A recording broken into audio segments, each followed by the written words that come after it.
बिस्मिल्लाहिर्रहमानिर्रहीम। Hello friends, welcome to our channel yes lawyers forum. मैं हूं इरफान चांग।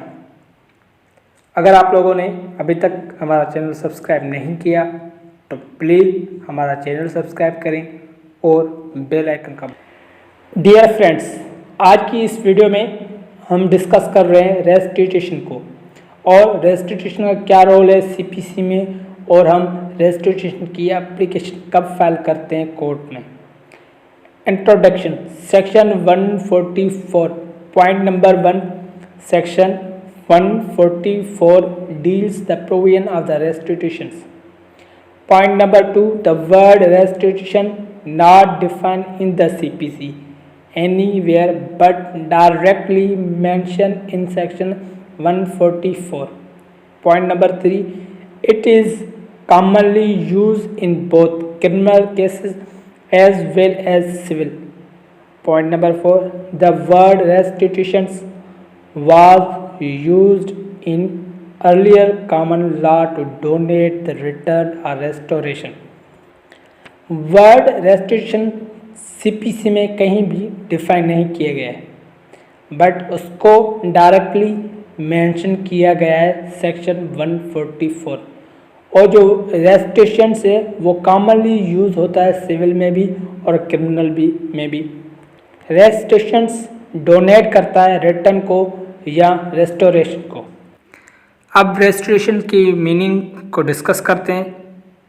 Something lost or stolen to its rightful owner.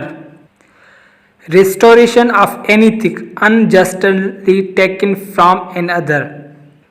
किसी भी चीज़ को रीस्टोर करना जो अनजस्टली ली गई हो किसी दूसरे से, मतलब रॉन्गफुली ली गई हो किसी और से, उस चीज़ को वापस करना। According to Oxford English Dictionary defined, restoration is an art to restoring a thing to its proper owner. Oxford English dictionary में डिफाइन किया गया है कि रेस्टोरेशन को किसी चीज़ को रिस्टोर करना अपने राइटफुल ओनर को, जो उसका ओनर है, उसे वापस कर देना। Black's law dictionary define compensation for benefits derived from a wrong done to another. अब हम आगे बढ़ते हैं। डेक्टोरियन ऑफ रेस्टोरेशन क्या है? Reversal of decree impose obligation on the party who received unjust benefits of the erroneous judgment.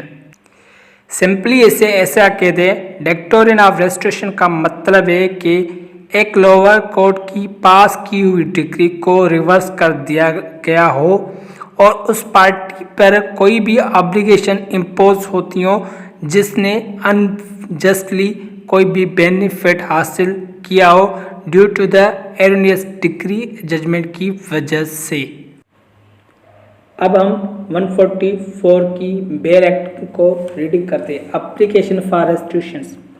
Number 1 where and in so far as a decree is varied or reversed, the court of first instance shall, on the application of any party entitled to any benefit by way of restitution or otherwise cause such restitutions to be made, as will so far as may be place the party in the position which they would have occupied but for such decree or such part thereof as has been varied or reversed.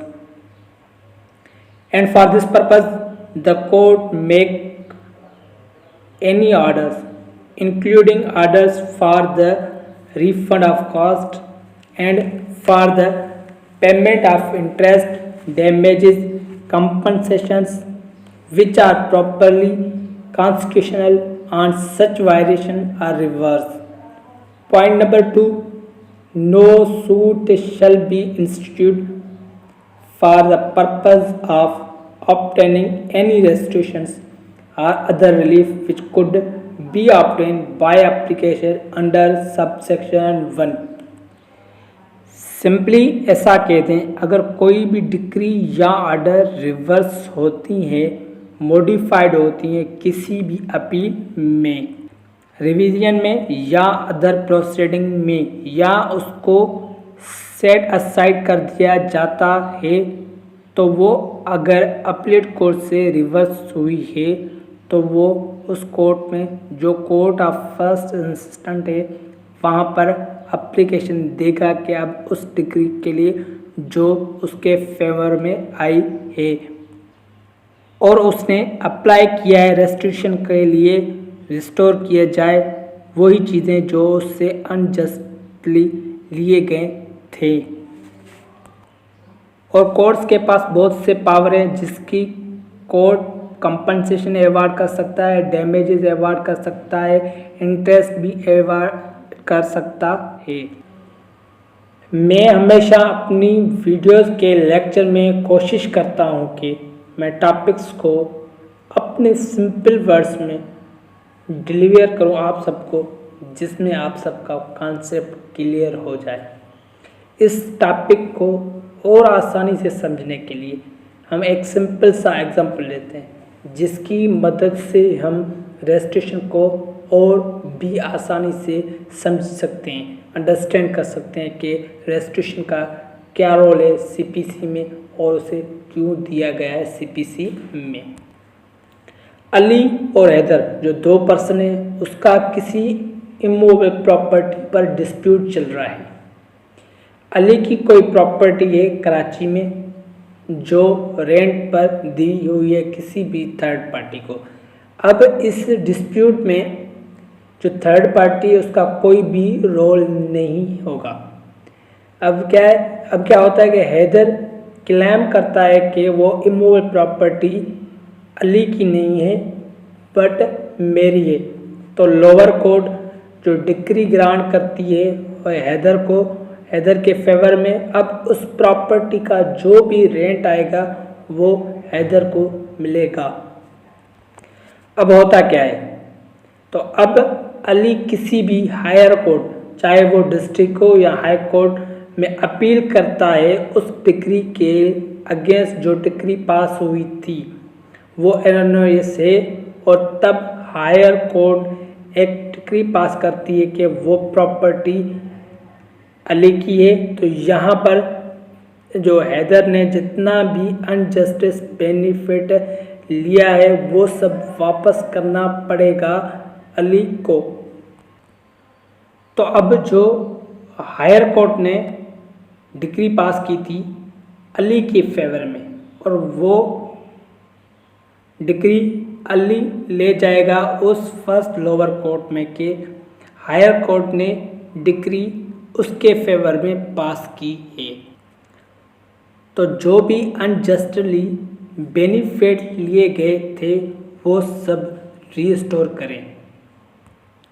ऐसी situation को solve करने के लिए application दी जाती है restriction की उस first instant court में जो फर्स्ट लोअर कोर्ट थी जो जिसने डिक्री पास की थी, वही रेस्ट्रिक्शन ऑफ की एप्लीकेशन दी जाती है। अब हम रेस्टिट्यूशन के कुछ कंडीशंस हैं वो डिस्कस करते हैं। सबसे पहले जो कंडीशन आती है वो है must be an erroneous judgment. अब एरनियस जजमेंट क्या है?